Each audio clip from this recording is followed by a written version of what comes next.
Hello, my name is Dr. Darius Watson, and I'd like to thank you for considering this alternative perspective. I think it would be fair to say that Donald Trump is one of the most polarizing figures in America today when it comes to the discussion of race.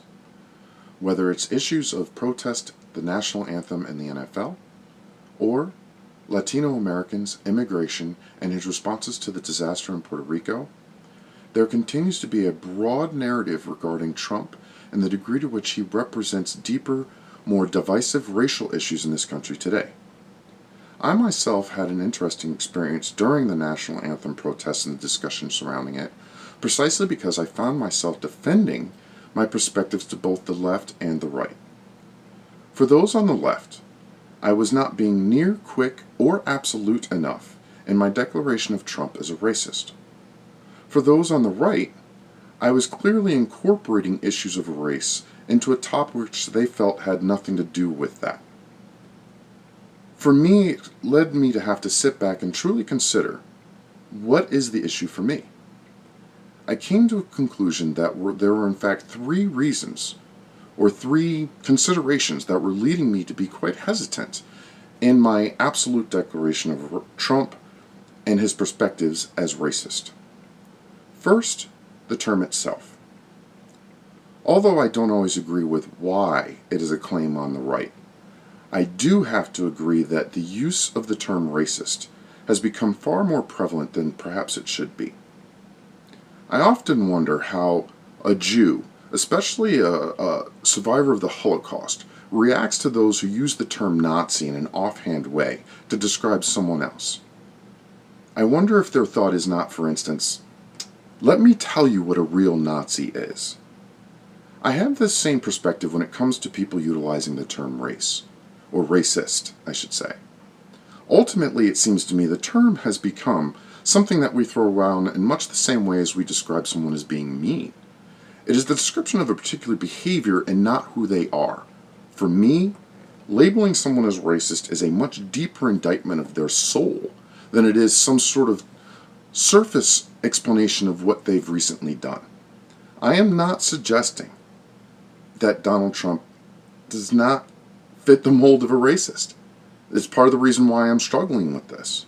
But for me to come to the conclusion without a doubt that he is, has significant ramifications just beyond a tweet that he's offered or a particular response to the hurricanes. A second reason for me that this is a difficult discussion is the degree to which I think if I identify Trump clearly as a racist, I then have to begin really considering how I feel about Trump supporters. I know quite a few. In fact, I would argue I probably know more Trump supporters than those who voted for Hillary. The reality, however, is that the large majority of them, by far, would not in my mind be described as racist. So the question is someone who would not describe themselves as being racist, or normally ascribe to racist behavior, still that if they're supporting someone else that is? This is a question that really, I find it difficult to engage precisely because to me, calling a Trump a racist is essentially calling his supporters a racist.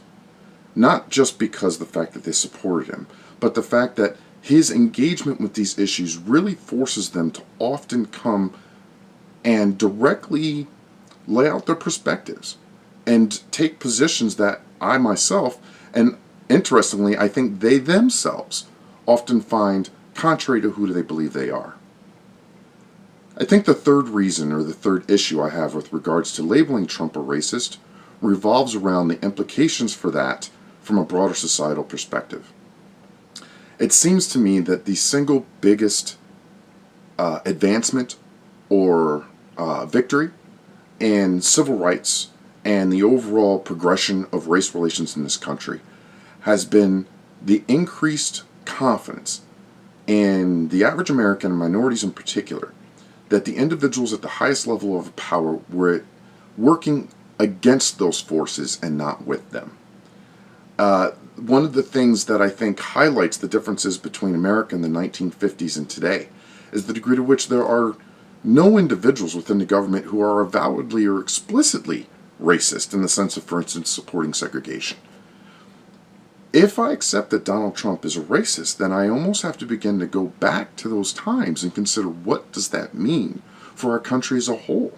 What does it mean for the underlying rationale of some of the policies he's following and the deeper intentions and goals of those who support him?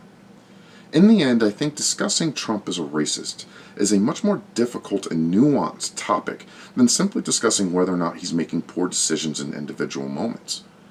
I personally think he has made significant errors across a variety of different topics that would fall under the rubric of racism in America. If, however, I come to the conclusion that Trump is a racist, then the implications for that and our broader society as a whole is that, in fact, we've gone back decades in terms of the progress made through the civil rights and the sacrifice of individuals across the spectrum of America.